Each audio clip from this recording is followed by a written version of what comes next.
Bonjour à tous et bienvenue dans ce nouvel épisode de Savoir-être, l'émission et le podcast dédié aux compétences relationnelles, notamment des professionnels de la négociation.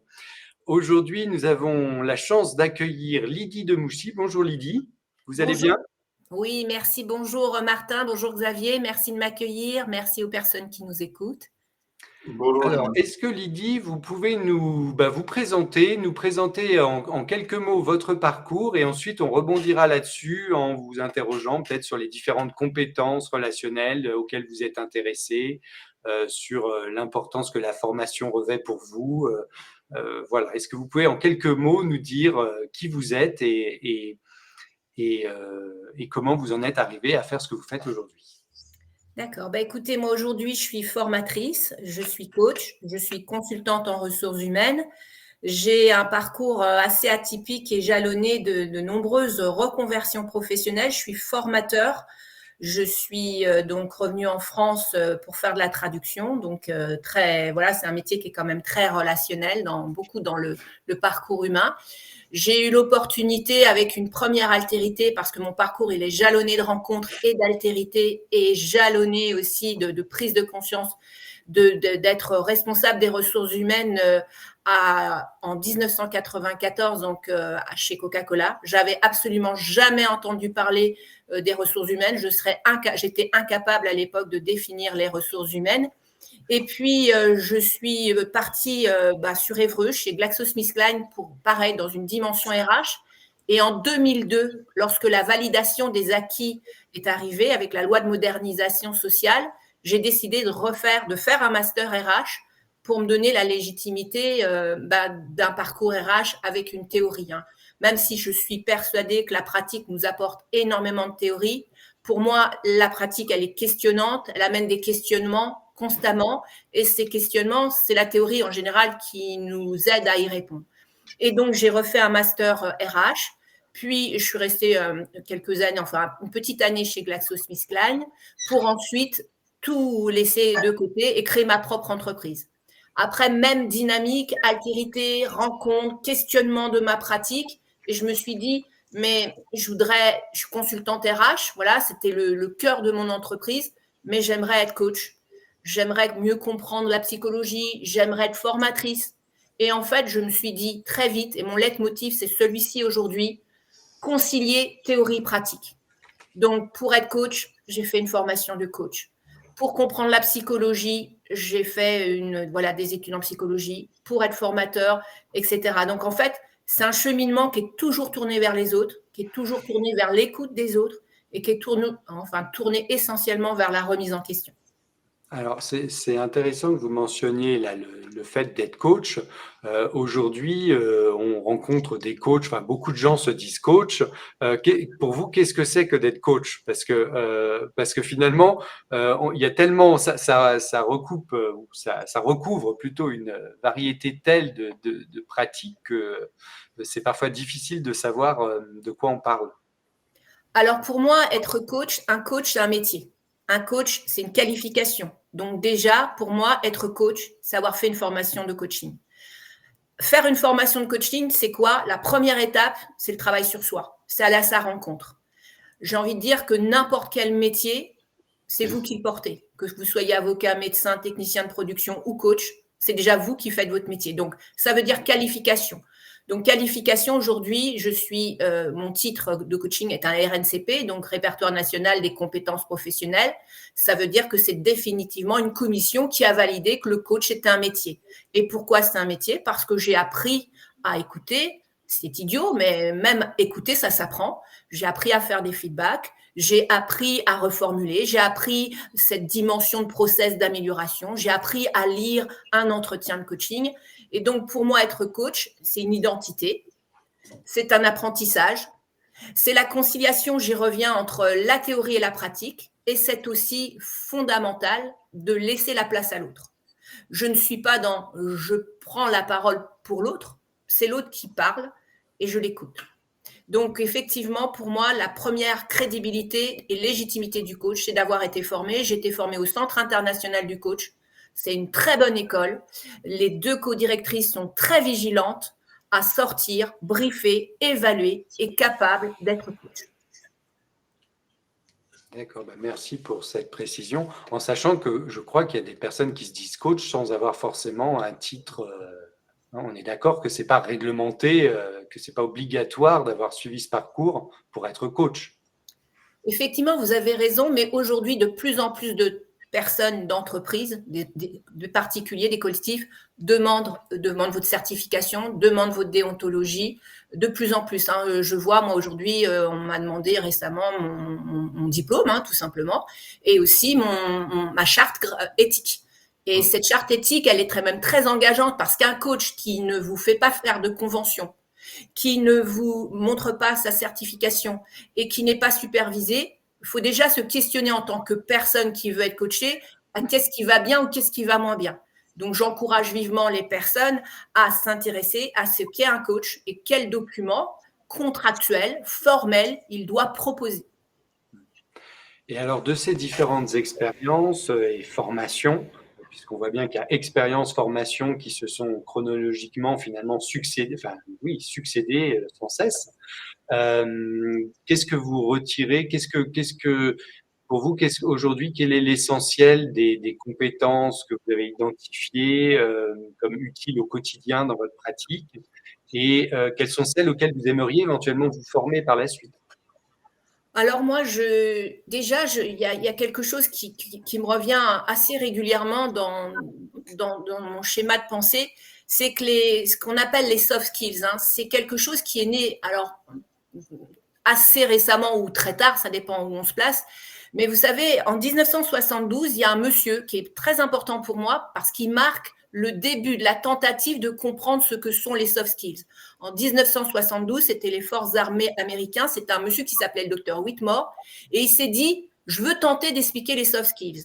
Et en fait, il n'a pas réussi. Il disait tout simplement dans son rapport, en anglais évidemment, mais que ce qu'on approchait souvent en termes de fonctions, c'était les fonctions techniques, mais dès qu'on était dans des fonctions qui étaient beaucoup moins exprimées, c'était les soft skills.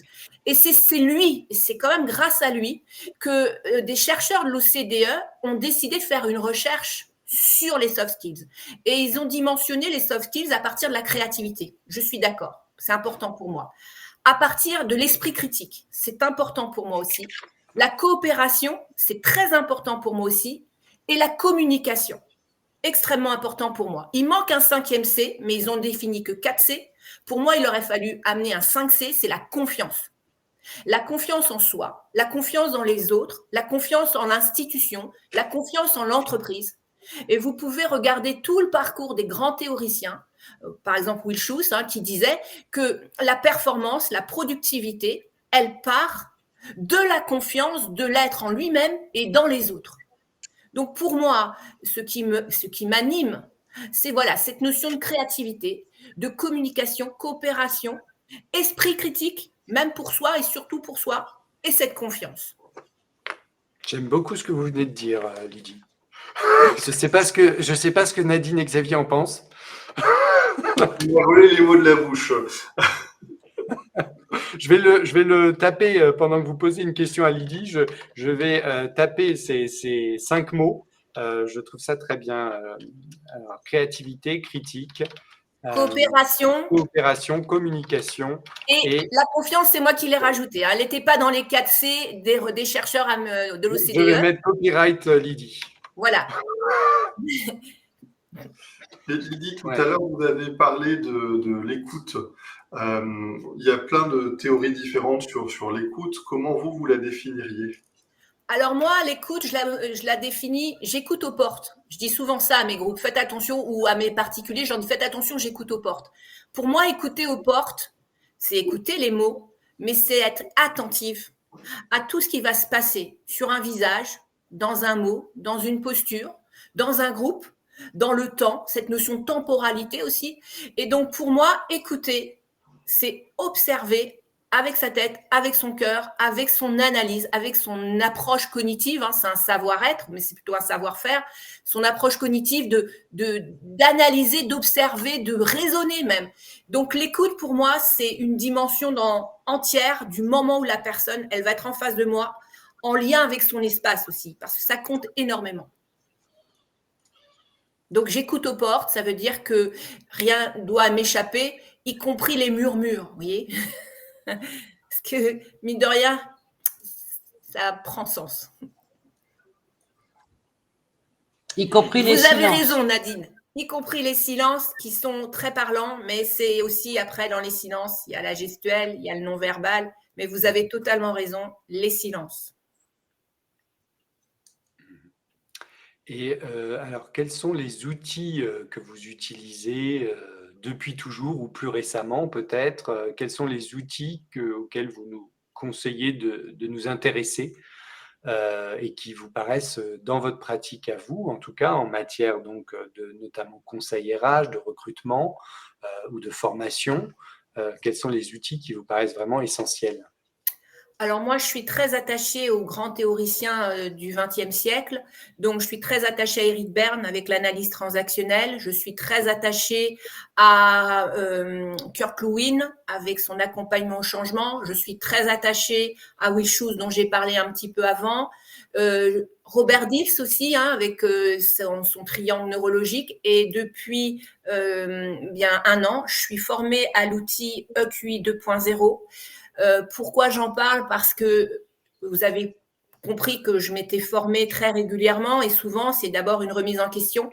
Le QI 2.0, c'est un outil qui m'a, j'ose dire le mot, bouleversée. J'ai toujours été en un travail en profondeur, mais cet outil m'a bouleversée parce qu'il vient puiser en soi un travail sur soi, un travail de prise de conscience, un travail émotionnel, un travail de votre fonctionnement émotionnel.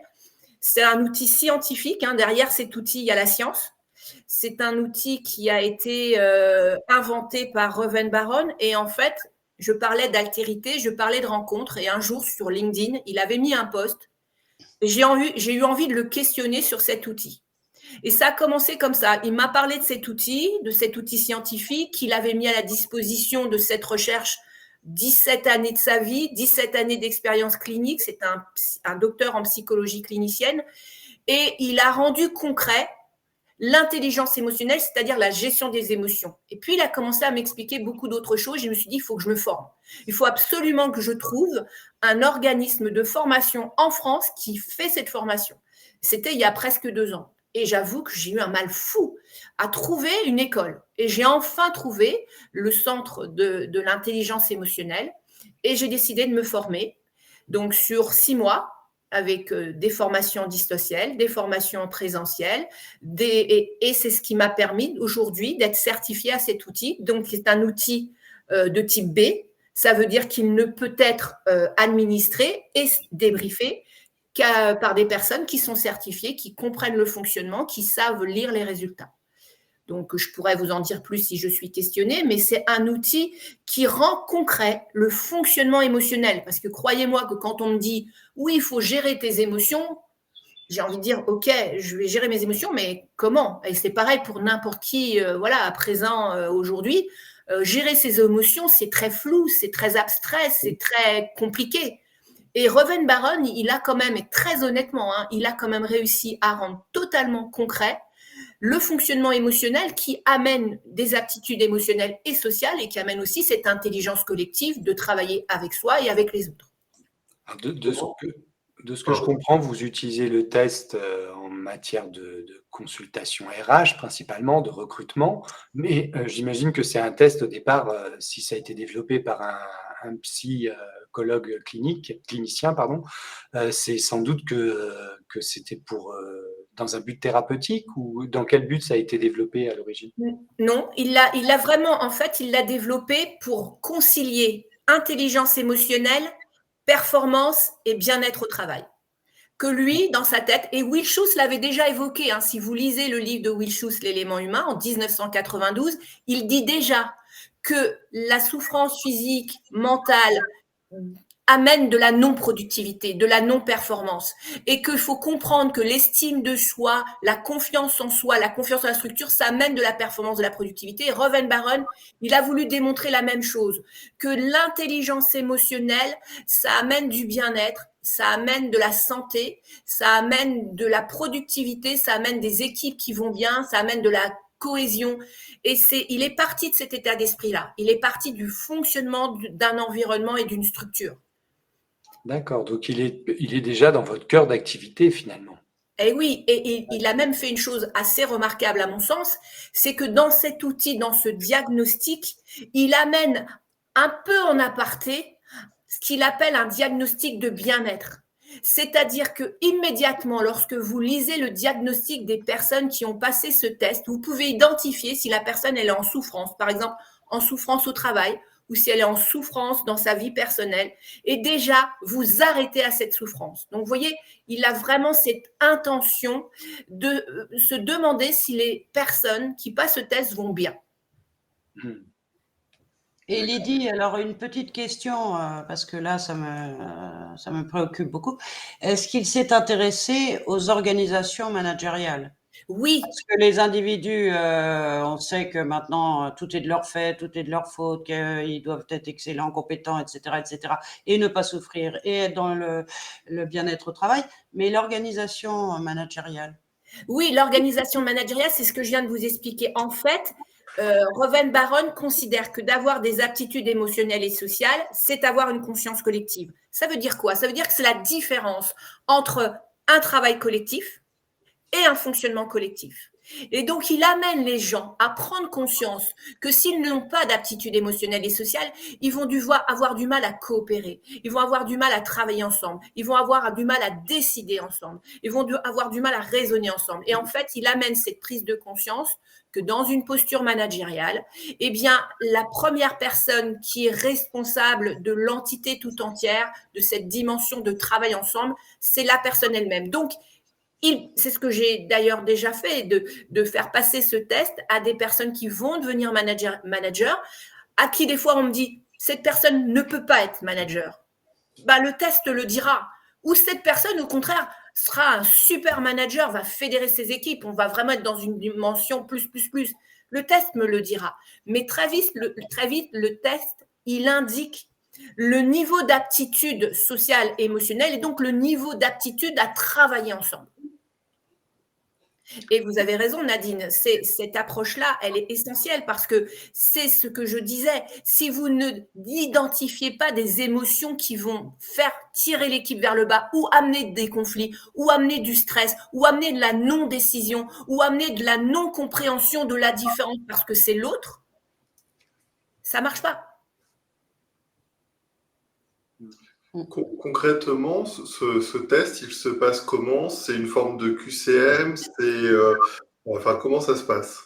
Alors, en fait, Xavier, c'est un questionnement. Donc, il y a 133 questions sur une plateforme. Vous avez environ 20 minutes, 25 minutes, mais déjà, le temps que vous mettez à répondre aux questions est un indicateur. Ce questionnement, il est sur une échelle de Likert, Likert, le fondateur de cette norme, donc de 1 sur 5 chiffres, 1 à 5, 1 pour très peu, 5 pour beaucoup, 1 pour tout à fait, pas du tout moi, 5 pour tout à fait moi. Vous répondez tranquillement à ces questions et ça va générer un rapport d'environ 40 à 50 pages. Donc, par exemple, perception de soi. Je suis quelqu'un qui a plutôt confiance en moi. Ou je me mets à 1, ou je me mets à 5, ou je me mets à 2, ou je me mets à 4. Au fur et à mesure, vous allez dérouler le questionnement. Ça va se dessiner un schéma en fait en diagramme, des lignes. L'échelle globale, elle est de 45 à 145, sachant que globalement, la moyenne européenne est à 100. Et nous devons, en tant que coach certifié, nous inquiéter quand le score est inférieur à 70. Dès qu'il est inférieur à 70, nous sommes formés à ça, c'est un warning pour nous. C'est-à-dire que c'est sans doute pas à nous d'accompagner la personne et c'est sans doute pas non plus à nous de lire le diagnostic. Il faut avoir cette capacité à considérer qu'il y a d'autres métiers plus à même, des thérapeutes, des psychothérapeutes, et vous voyez, c'est toute la difficulté. Pour l'instant, ça ne m'est jamais arrivé, mais c'est vrai que c'est quelque chose, alors je fais régulièrement, nous avons régulièrement ce qu'on appelle des cafés d'échange, où on parle de choses qui nous sont arrivées, et notamment dans notre groupe, il y a déjà des personnes qui ont été amenées à avoir des personnes qui étaient en dessous de 70. En général, c'est 100, 110. Mais c'est vraiment un questionnement, échelle de Likert, je réponds, ça génère un rapport. Et ensuite, c'est ce que je disais, c'est un instrument de type B. Donc, ça veut dire qu'il ne peut être débriefé que par une personne qui est certifiée, qui sait l'évaluer, qui sait le lire. Et c'est un échange entre la personne qui est certifiée et la personne qui a passé le test. Donc en fait, c'est un outil qui est sur la base de l'autodéclaration. Oui. Sauf que par exemple, moi, je peux me déclarer comme étant timide parce que je me sens peut-être timide, mais qu'en réalité, Martin et Nadine, me connaissant bien, me répondraient, mais non, Xavier, t'es pas du tout timide. C'est ça, c'est un tyran timide. En fait,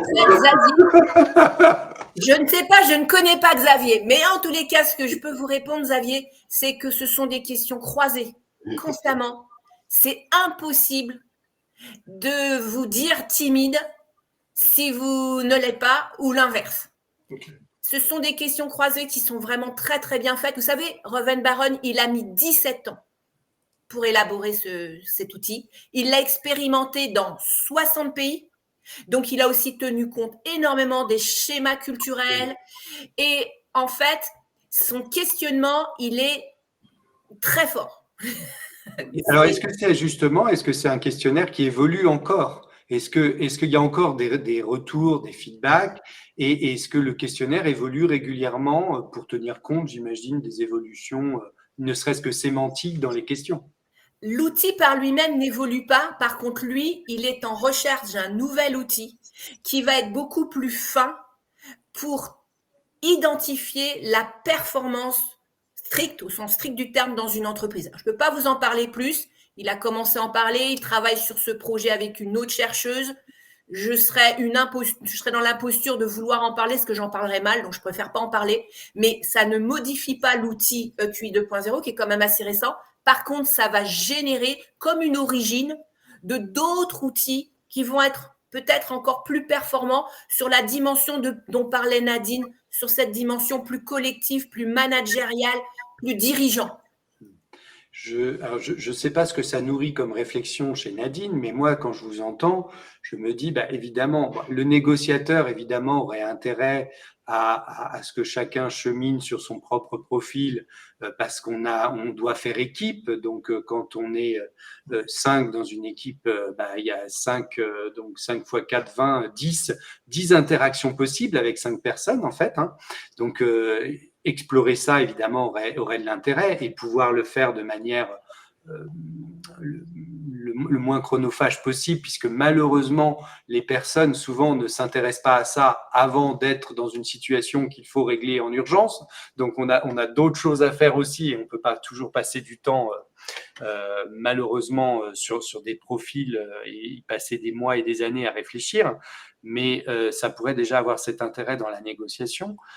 Et pour les avocats aussi, tout simplement, savoir l'avocat est, et ça c'est Nadine qui le dira bien mieux que moi, mais l'avocat est thérapeute en réalité par essence, puisqu'il doit prendre soin de la relation, mais il doit aussi savoir à quel moment renvoyer à des spécialistes.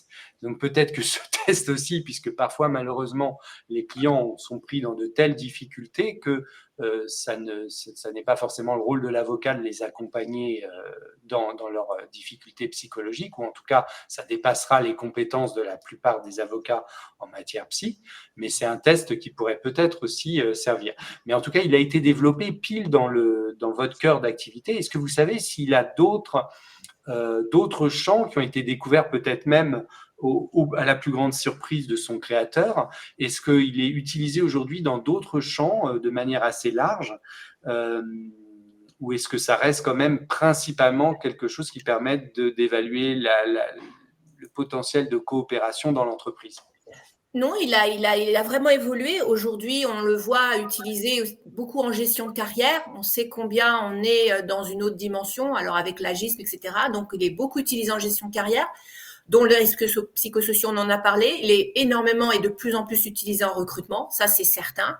Il est Gestion de carrière, c'est aussi bilan de compétences ou c'est… Voilà, ça peut associer le bilan de compétences, ça peut associer… Excusez-moi, parce que je ne connais pas forcément le domaine, donc Oui, parfois je pose des questions. oui, mais vous avez raison. Alors pour moi, c'est le vôtre de domaine que je ne connais pas, donc voilà.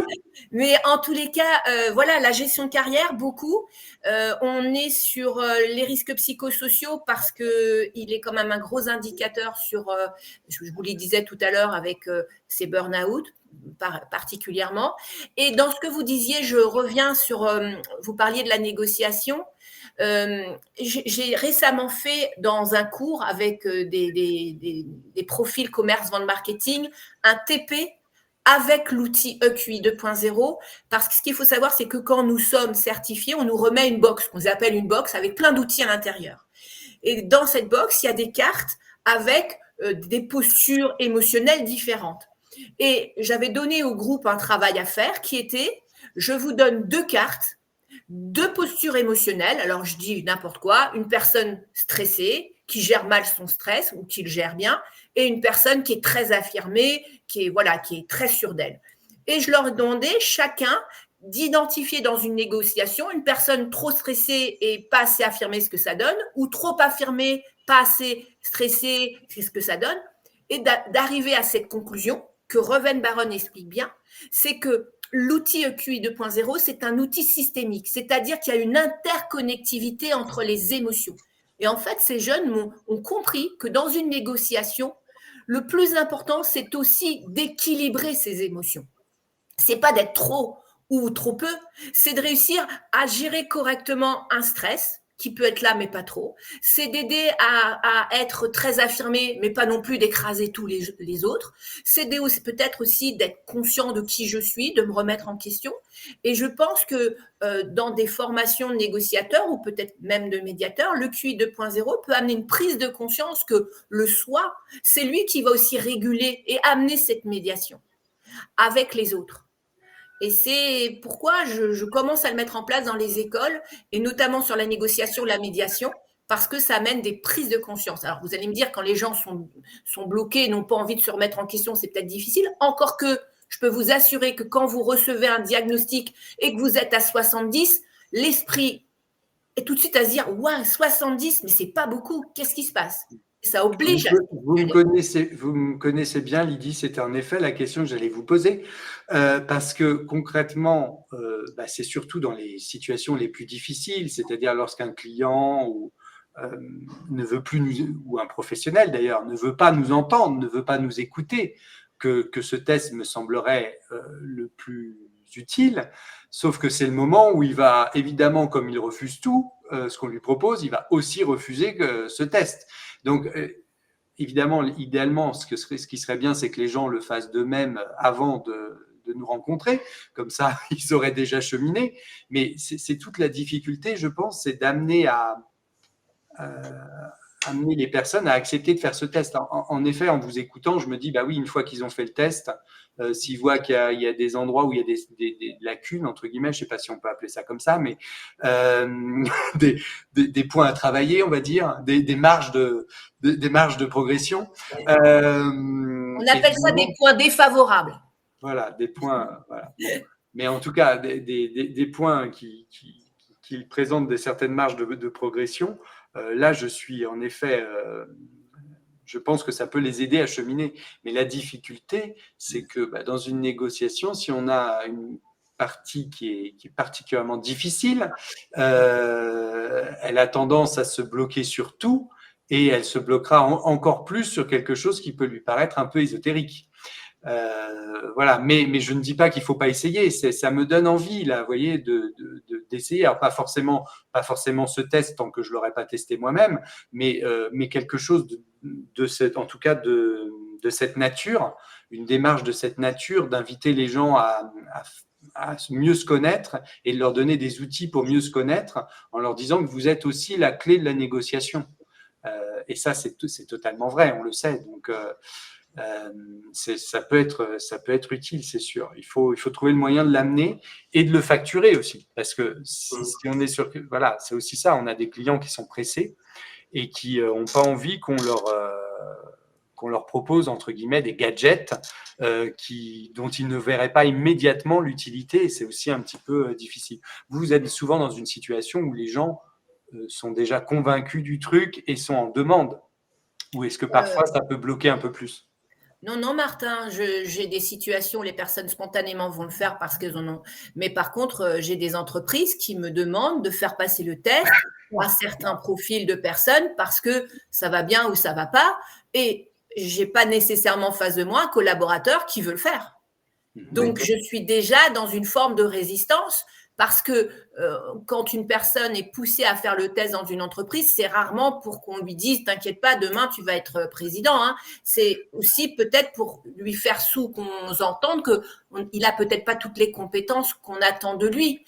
Donc oui, je me suis dit « mais c'est justement intéressant la question que vous me posez ». C'est-à-dire que moi, j'ai une situation très concrète, complètement abstraite, donc ça peut concerner la Terre entière, où l'entreprise m'a demandé de faire ce test pour une personne en me disant que voilà, problème. J'insiste beaucoup, le test appartient à la personne, en aucun cas, d'aucune manière, aucun contexte, je ne dois parler des résultats ni transmettre l'outil. La plateforme est complètement sécurisée. Mais par contre, une fois que j'ai eu l'entretien avec cette personne, je me suis aperçue que la personne, elle avait un excellent diagnostic. Et de fil en aiguille, je me suis aperçue que la problématique, elle n'était pas sur la personne, mais sur l'environnement. Et donc là, c'est quand même intéressant de se dire qu'au départ, on a le sentiment que toute la problématique est sur le collaborateur et qu'en fait, la problématique, elle est dans l'organisation. Et ça m'a finalement amené à prendre alors non plus ma posture de QI 2.0 ou même de coach, mais de consultant RH pour m'interroger sur le fonctionnement de cette entité où des choses clairement, factuellement n'allaient pas, et de dire, ben voilà, questionnement, et puis mise en place d'une nouvelle organisation. Vous voyez, c'est vraiment là quelque chose de totalement indirect, mais qui peut vous montrer que le chemin n'est pas forcément tout tracé, y compris si la personne n'est pas demandeuse. Et l'organisation a suivi ça. De mon point de vue, il faut peut-être la prévenir. Donc, c'est sûrement ce que vous faites. Je vais faire le test pour cette personne, mais attendez-vous à ce que peut-être j'ai des résultats qui mettent plutôt en cause l'organisation ou l'entité, enfin l'entreprise, que la personne elle-même. Nadine, en fait, déjà, en est l'idée, quoi, parce que. Mais Nadine, en fait, je dois déjà beaucoup batailler pour que les personnes ne me demandent pas le rapport et que je leur envoie le rapport. Ah déjà, je dois batailler sur ce point-là. Oui. Alors, c'est pas tout le temps, mais c'est souvent. C'est-à-dire que c'est souvent que les entités, les managers, les directeurs veulent que je leur envoie le rapport. Et je dis, c'est non. C'est clairement non. Mais alors, autant ça peut passer très bien, on me dit oui, bah, c'est normal, ça se comprend. Autant que parfois, j'ai l'impression d'être finalement, de devenir l'allié d'une personne qui voudrait… Alors, non. Et finalement, c'est mon premier cadre. C'est confidentialité absolue. Si vous ne prenez pas, je ne délivre pas. Mais voilà, c'est ma préoccupation, parce que la souffrance au travail, on sait qu'elle est quand même, certes, souvent liée à des problèmes personnels, mais aussi beaucoup d'une organisation maintenant où les métiers n'ont plus beaucoup de sens, où on oblige, on casse un peu les savoirs justement pour entrer dans des process. Enfin, moi, je connais beaucoup de salariés, même des hauts cadres, qui me racontent ça et qui me racontent comment leurs métiers ont été transformés. Donc, est-ce que les entités prescriptrices, du coup, effectivement, c'est là que ça devient compliqué parce que c'est le prescripteur à qui finalement on refuse la chose pour laquelle il nous a rémunérés et en plus où on va peut-être devoir lui dire écoutez, de ce côté-là, j'ai pas vu grand-chose, mais alors du vôtre, en revanche, est-ce qu'ils sont en capacité de l'entendre, quoi? Pas toujours, parce que moi j'ai un cas où voilà, j'étais consultante et je suis plus. C'est aussi ça. Voilà, okay. Mais moi je suis partisane de la vérité. C'est la vérité, le grand simplificateur. C'est Woodchus aussi qui dit ça. Ouais. Moi j'ai toujours été conditionnée par la vérité. Et si la personne ne prend pas, alors je dis pas que je sais et que j'ai raison. Je dis je vous amène concrètement cet élément. Je vous pose des questions. Maintenant, si je ne suis pas dans mon approche, mon âme et conscience, parce que c'est souvent ce que je pense, je ne prends pas la mission ou je ne poursuis pas la mission ou alors on ne me la délivre plus, mais c'est aussi simple et aussi clair. C'est intéressant ce que vous dites par rapport à la confidentialité, parce que quand on est médiateur au sein d'entreprise avec une mission qui concernerait certaines personnes au sein de l'entreprise, on a cette même difficulté relationnelle avec le donneur d'ordre et les médias en eux-mêmes, avec toute la place de la confidentialité, ce qui doit être vu avec les médias rapporté à l'entreprise de façon à améliorer le système. Donc, je vois complètement le parallèle là dans ce que vous êtes en train de nous expliquer par rapport à la position RH. Vous avez raison, Xavier. Moi, je vais vous dire, j'en suis au point où j'ai rajouté dans mes conventions une clause claire et nette sur la notion de secret professionnel, de confidentialité, parce que je veux contractualiser cette notion, parce que c'est de plus en plus complexe dans les échanges, dans les liens qu'on entretient. Et maintenant, c'est contractualisé sur mes conventions. Ça l'était, mais ce n'était pas assez fort. Maintenant, je peux vous dire, c'est encadré de chez encadré. Et si j'ai le moindre souci, c'est contractualisé. Je me dis, voilà, c'est écrit, vous le savez. Je prends une question, mais on va revenir peut-être un peu en arrière, mais je vois que Valérie nous dit « Bonjour Lydie, selon vous, le schéma parental culturel peut-il influencer notre savoir-être ?» Alors, Valérie, oui, Valérie. Alors, c'est une bonne question et vous voyez, ça revient à ce fameux leitmotiv théorie pratique.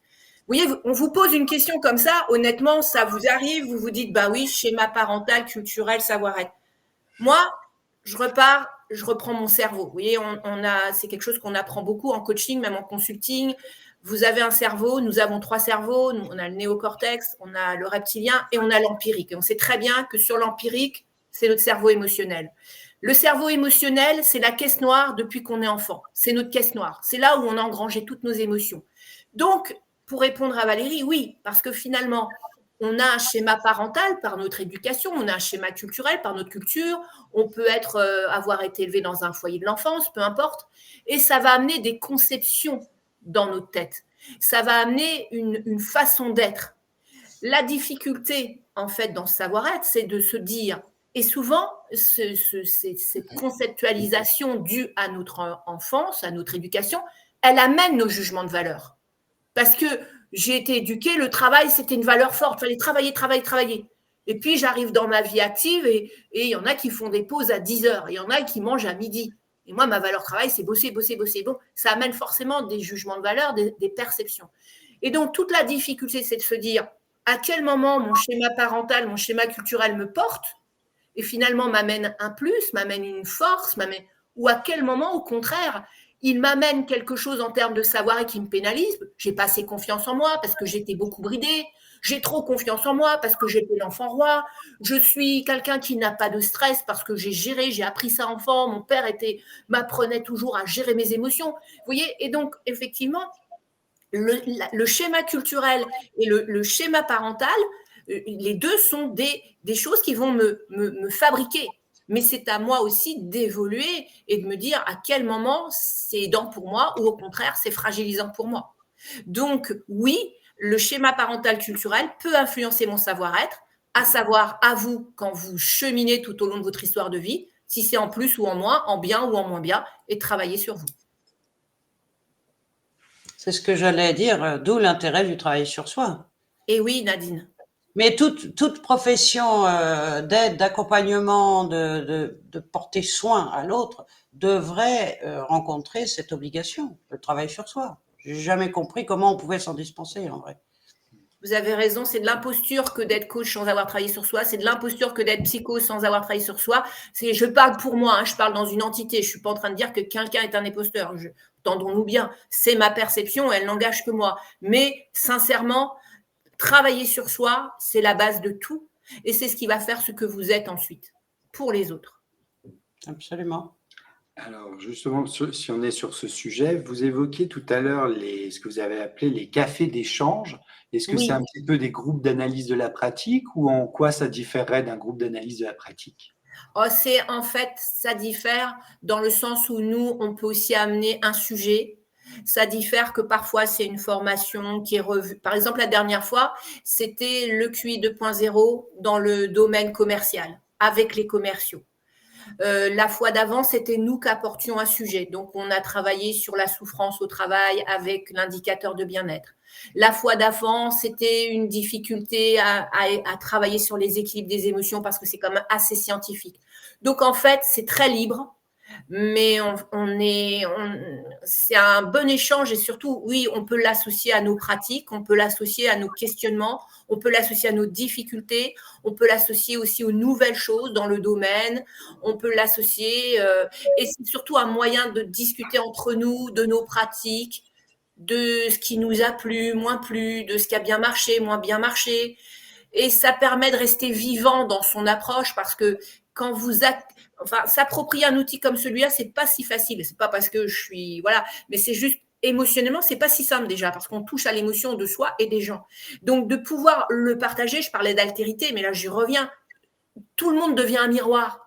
Et finalement, ça fait du bien d'avoir des miroirs devant soi, de se dire, ok, lui il me dit ça et moi, et elle me dit ça et moi.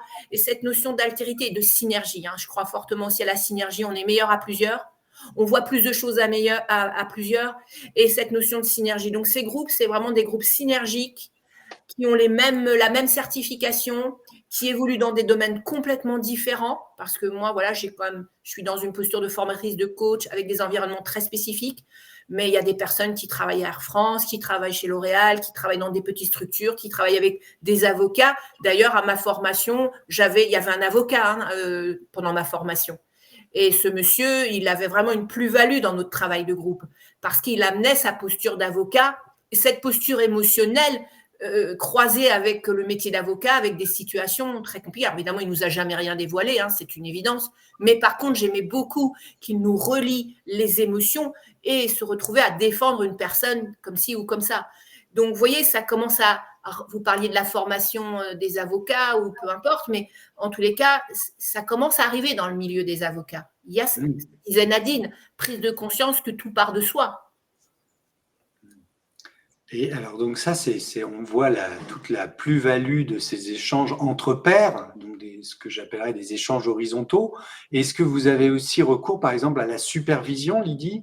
Est-ce que vous-même, vous supervisez parfois d'autres coachs qui utilisent ces outils, ou est-ce que vous êtes vous-même supervisé parfois par des gens qui auraient par exemple par le docteur Reuven Baron ou un autre? Est-ce qu'il y a des échanges verticaux aussi dans cette mise en place de la pratique? Alors Martin, c'est une très très bonne question parce que le superviseur est aussi un métier, est aussi une certification. Un docteur en psychologie, un psychiatre qui a fait 18 années d'études ne peut pas se prétendre superviseur. C'est un métier.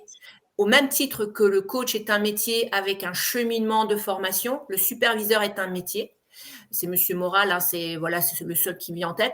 Oui, moi, de temps en temps, je suis supervisée. Enfin, c'est de temps en temps, dès que j'en ressens le besoin. Et je vais chercher je me rapproche d'un superviseur qui est certifié. Parce que derrière le superviseur, il y a une méthodologie du questionnement. Il y a une méthodologie de l'entretien. Parce que je peux vous assurer que quand un coach a recours à un superviseur, alors moi, c'est m'arrivé 3 fois et ça veut vraiment dire qu'on est en difficulté. Ça veut dire qu'on se retrouve dans une posture personnelle, difficile, et qu'un superviseur, il a derrière lui un certain nombre d'outils qui vont vous aider à retrouver quelque chose de plus sérénisant pour vous. Donc, vous avez dit dans une posture personnelle difficile, alors qu'a priori, elle serait née de rapports professionnels. Exactement. C'est pourquoi, voilà, vous avez raison, Martin. C'est pour ça que le superviseur, il est formé. C'est une formation que j'ai voulu faire. Et je vais être franche, je ne l'ai pas faite pour une histoire de coût, parce que ce qu'on ne dit pas derrière tout ça, toutes ces formations que nous faisons, que vous faites, c'est que c'est cher une formation. Oui. C'est très cher. Souvent, je le rappelle, notamment en matière de formation pour les universités, je leur rappelle quand même le coût des formations, parce que c'est des compétences qu'on ne trouve pas en plus à l'université. Évidemment, il y a plein de compétences à l'université, mais il n'y a pas forcément toujours celles en matière de compétences relationnelles. Et c'est des formations qui coûtent cher. Et quand ensuite on doit les former pour des tarifs qui sont très bas, c'est évidemment pas facile. Et là, c'était quelle formation que vous envisagez? Bon, on a compris que c'était cher, mais peut-être que les tarifs ont évolué depuis. Et la formation de superviseur, la certification des superviseurs, c'est pas la formation de coach parce que celle-là, je suis certifiée, c'est la formation d'après. Et j'ai voulu la faire et très honnêtement, c'est le coût qui m'a fait réfléchir. D'accord, mais c'était dans la même école que celle où vous aviez Non, suivi c'est une autre école. D'ailleurs, j'ai reçu un message ce matin où ils font une nouvelle promotion. Là, il y a une nouvelle année qui s'annonce. Ouais. Et bon, pour l'instant, j'ai mis en veille parce que je me suis certifiée à l'outil, qui était une formation aussi qui est assez chère. Et moi, depuis que je me forme, c'est un budget, hein, c'est un amortissement en fait. Hein. Ah bah oui. Et pour vous, oui, surtout qu'on n'est pas vraiment aidé au niveau des financements. Non, Hein, le FIFPL, non, on le sait bien. Hein, bonjour au FIFPL, bonjour à tous. Il y a peut-être un FIFPL dans nos écoutants. Oui, on les remercie d'exister quand même, mais c'est sûr que le principe est là. Maintenant, il faudrait augmenter les montants, quoi. Martin, il y a une bonne intention. C'est vous qui parlez des bonnes intentions. Hein. Voilà. Et donc, pour vous, en France, il y a une seule formation de supervision? J'avoue que je ne sais pas vous dire parce que c'est la seule formation qui m'apparaît vraiment très, très professionnelle, très bien structurée et qui correspond à mon identité. Je pense que ce n'est pas la seule. D'accord. Mais très honnêtement, il y en a sûrement plusieurs. Mais un psychiatre ne peut pas être superviseur, même s'il est extraordinairement bon, même s'il a un parcours très, très approuvé. Non, c'est un métier. Oui, c'est intéressant. D'accord. Et alors, au niveau des compétences relationnelles auxquelles vous aimeriez vous former, est-ce qu'il y a des choses ou que vous aimeriez, j'imagine que vous êtes déjà formé au 5C, évidemment, que vous avez mentionné tout à l'heure, mais est-ce qu'il y a des choses que vous aimeriez approfondir? Est-ce que, par exemple, vous avez parlé rapidement de la créativité, vous avez tout de suite dit qu'évidemment, c'était essentiel, mais sans développer, est-ce que sur la créativité, il y a des choses qui vous attirent, que vous aimeriez approfondir ou pas? Moi, sincèrement, j'ai créé un seul outil qui m'a demandé une énergie énorme. Je l'ai d'ailleurs sur mon mur, c'est pour ça que mon regard se détourne. C'est un outil sur la RSE, la responsabilité sociétale de l'entreprise. Donc, voilà, l'entreprise responsable, cette fameuse gouvernance, voilà, pour accompagner. Là, derrière aussi, il y a beaucoup le droit. Hein. Il y a le droit de l'homme, il y a les citoyens, il y a les médias, il y a les consommateurs, il y a choisir, il y a agir pour soi. Après, vous avez quelques formations sur la créativité, mais aucune certifiée parce que moi, je suis complètement… Pour moi, les formations que je suis, elles sont soit diplômantes, soit certifiantes. Parce que derrière, il y a un cadre. En termes de créativité, je crois qu'il y a toute la formation sur la narration, sur le pouvoir narratif, mais qui ne m'intéresse pas. Mais j'ai envie de dire, pourquoi pas créer des outils à soi. Moi, l'outil que j'ai créé là sur la RSE, je l'ai mis à disposition d'une université qui me l'a demandé. Et j'ai dit, OK, moi, du moment qu'il y a mon logo, je m'en fiche. Il existe, je l'ai créé, je le propose. Mais sur la créativité, ça peut être… Vous pouvez aussi amener une dimension créative à vos étudiants, à vos apprentis, à vos entreprises. Du moment que vous avez le sentiment que cette créativité, que cette méthodologie, que ce schéma même amène un plus, pourquoi pas? Après, il faut quand même être solide sur l'argumentation. Oui, je vous rejoins, il faut que ça amène un plus. Il ne faut pas que ce soit du marketing ou du gadget, quoi. Exactement. Ouais. Et alors, sur l'esprit critique que vous mentionnez aussi, ça c'est… Je trouve que c'est une compétence qui disparaît à vue d'œil presque, notamment à la faculté. Est-ce que c'est aussi un domaine sur lequel vous avez identifié des besoins, des pistes pour développer son esprit critique, ou est-ce qu'il y a déjà des choses qui existent et qui vous semblent être des très bonnes bases de formation en matière d'esprit critique? Mais en fait, l'esprit critique tel qu'on le voit aujourd'hui, c'est qu'on est obligé de repartir de l'origine, qui est l'assertivité. Vous connaissez bien, vous, en droit, hein, assertiveness. C'est d'essayer déjà de remettre un cadre sur je ne touche pas à l'être et je n'analyse que le savoir-faire. Et donc, en fait, l'esprit critique, c'est déjà comprendre que je ne critique pas une personne, je critique un faire, le faire, F-A-I-R-E. Lydie, je me permets à ce stade de vous interrompre. En droit, nous sommes formés à ça, et notamment à distinguer les problèmes à traiter et la personne, la relation. Les professionnels du droit ne sont pas formés aujourd'hui, ou très peu encore, à ce que vous venez de dire, à l'assertivité en France, malheureusement. La communication non violente, la communication assertive, les principes de distinguer le problème à traiter et la relation, moi, je n'y ai pas été formé au cours de mes études de droit. Et je pense qu'aujourd'hui encore, s'il y en a qui nous suivent et qui veulent nous dire le contraire, j'en serais ravi, mais aujourd'hui encore, à la fac, sauf parcours spécifique axé sur la négociation, les professionnels du droit ne sont pas formés à ça, malheureusement. Voilà, donc on revient sur cette dimension théorie-pratique et finalement, qu'est-ce qui fait que dans la pratique, vos questionnements ou les questionnements n'interpellent pas les personnes qui se disent c'est la théorie qui va m'aider, c'est la théorie qui va répondre. Voilà, c'est encore une fois, je reviens à ce que disait Nadine, qui avait complètement raison, c'est le soi. C'est une personne qui ne sait pas se remettre en question, ne travaillera pas sur elle, par peur de se remettre en question, par peur de se voir dans un miroir. Et donc, pour l'esprit critique, c'est déjà de bien distinguer esprit critique et critique. Et déjà là, c'est pas gagné. Critical thinking en anglais, en américain, c'est quand même une dimension qui est énormément dans la notion de respect de soi, de l'autre et de la différence.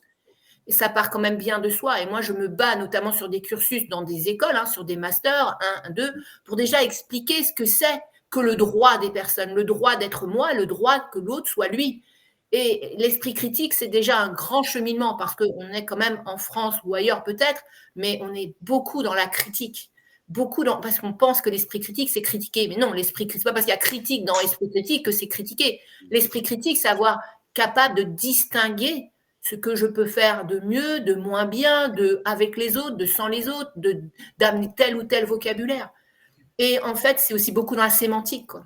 J'ai d'ailleurs fait exprès de ne garder que le mot critique parce que j'espérais que ça allait provoquer une réaction. J'ai vu que vous précisiez bien esprit critique, mais c'est parce que le mot critique seul a une connotation négative, comme plein d'autres mots. En négociation, on voit que manipulation a une connotation négative qu'il ne devrait pas avoir, et ainsi de suite. Voilà, comme conflit, qui a une connotation négative alors que ça signe juste l'altérité. Exactement. C'est bio le conflit. Moi, il y a deux choses que je voudrais juste relever comme ça, c'est plus des petits commentaires.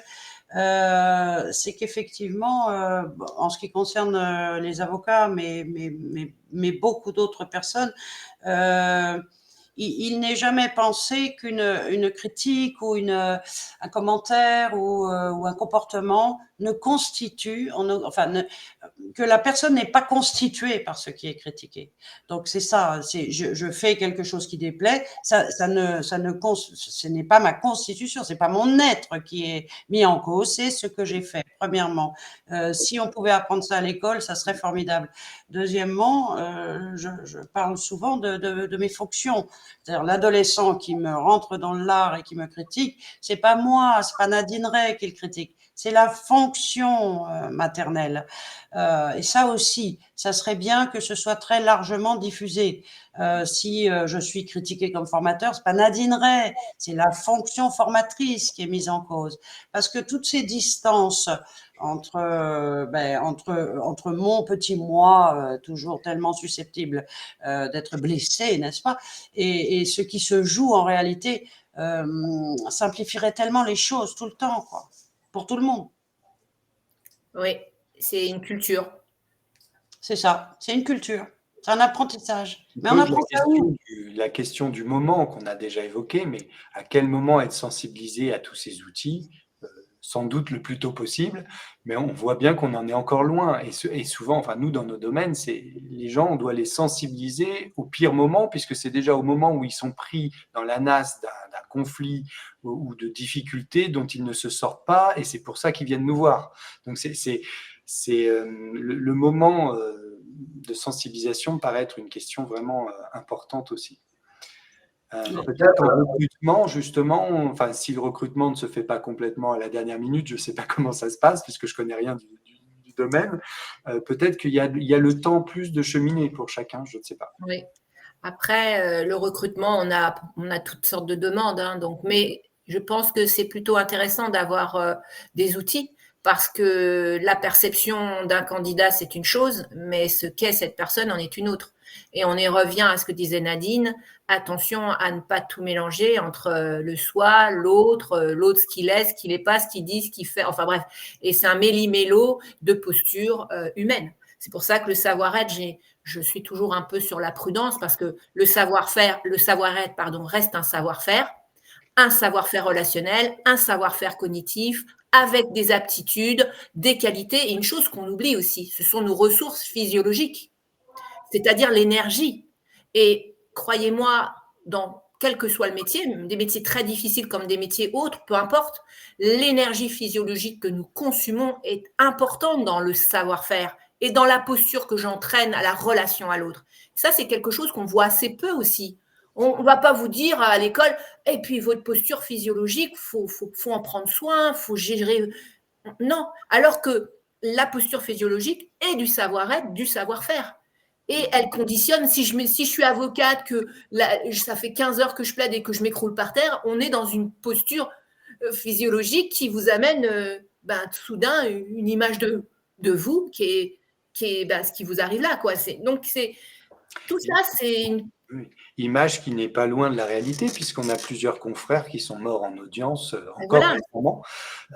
Et est-ce que ça, vous avez des lectures ou des formations à nous recommander là-dessus, sur comment développer sa posture et ses compétences physiologiques aussi? Il y en a de plus en plus. Il y en a de plus en plus parce que ce savoir-être devenant un savoir-faire, et dans ce savoir-faire, en ayant identifié de plus en plus ce que c'était, donc c'est pour ça que j'ai parlé relatif, cognitif, relationnel, cognitif, on a les aptitudes physiologiques qui sont là, et un peu comme le 4C qui a grandi. Là, aujourd'hui, on revient beaucoup. Là, il y a encore eu, je ne sais plus, je crois que j'ai lu sur France Culture, je ne sais pas, une jeune femme alors je ne sais plus dans quel métier, qui s'est écroulée, qui est décédée. Mais parce qu'on parle de burn-out et on parle de posture psychologique, mais le burn-out, c'est aussi physiologique. Une personne s'écroule aussi parce que physiquement, elle n'en peut plus.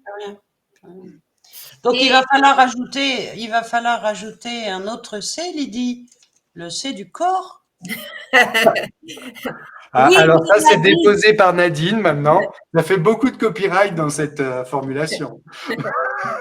Voilà, mais oui, mais de toute façon, la somatisation, ce qui se passe dans votre tête, ça va sur votre corps, et ce qui est sur votre corps. La somatisation, je le travaille beaucoup en master RH pour expliquer à mes jeunes apprentis ou mes jeunes étudiants que de toute façon, nous somatisons tout ce qui se passe dans notre tête. Et si ça va bien dans notre tête, voilà, mais si ça va pas bien, maladie de peau, le cœur, mal au dos, mal au ventre.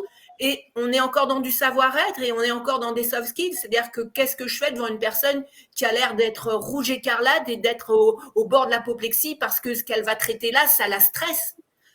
Et il y a quelque chose à faire. On va avoir juste le temps de prendre une dernière question parce que je vois qu'il nous reste 1 minute. Doit-on aller chercher les valeurs dans le recrutement, nous dit David Grégoire. Alors j'imagine qu'on est dans une entreprise classique, pas forcément une entreprise à mission, parce que là, la question serait vite répondue, comme dirait l'autre. Mais dans n'importe quelle entreprise, est-ce qu'on doit aller chercher les valeurs dans le recrutement? Alors, les valeurs, pour moi, les valeurs, c'est identitaire. Nous avons nos valeurs, forcément. Alors, la question de Valérie, schéma parental, schéma culturel, nous arrivons dans la vie avec des valeurs qui nous sont importantes. Et d'ailleurs, une valeur bafouée, c'est une émotion défavorable. Moi, je ne suis pas pour aller chercher systématiquement les valeurs dans le recrutement parce que pour moi, ce n'est pas ce qui va identifier la personne. Mais en l'occurrence, peut-être que le recruteur peut chercher à croiser les valeurs de la personne avec les valeurs de l'entreprise. Mais j'ai envie de vous dire, soyons prudents avec les valeurs. Vous avez des entreprises qui vous balancent 5 valeurs fondamentales, solidarité, respect, et puis en fait, vous vous apercevez que les mots sont… Voilà. Mais donc, pour répondre à David, je dirais que on peut aller chercher les valeurs dans le recrutement. Ça peut avoir du sens pour peut-être peaufiner l'identité de la personne, mais ça ne doit pas être du systématique. Ça ne doit pas être j'en fais quelque chose qui va faire mon choix ou qui va mettre la personne dans une case ou dans une autre. Mais si la personne a envie de définir ses valeurs avec passion, avec quelque chose qui a du sens pour lui, oui, mais il faut que ça ait du sens. Encore une fois, moi, ça m'importe d'aller chercher une méthodologie ou une autre, si ça a un sens pour ce que je fais à l'instant T. Eh bien, on restera sans doute sur cette idée qu'il faut faire les choses lorsqu'elles ont du sens, si je vous ai bien compris, en tout cas Lydie. Merci beaucoup, c'était passionnant. Merci à tous ceux qui nous ont suivis. Je vois qu'il y a plein de commentaires qui vous remercient et qui vous félicitent pour votre intervention, Lydie. Vous pourrez aller voir les commentaires, bien sûr, aussi par la suite, parce qu'il y a beaucoup de gens qui nous regardent en replay. Et qui nous écoutent aussi en podcast. Merci beaucoup Lydie et à la semaine prochaine pour tous. Merci à tous, merci à vous trois, merci au public et à bientôt. À bientôt, merci.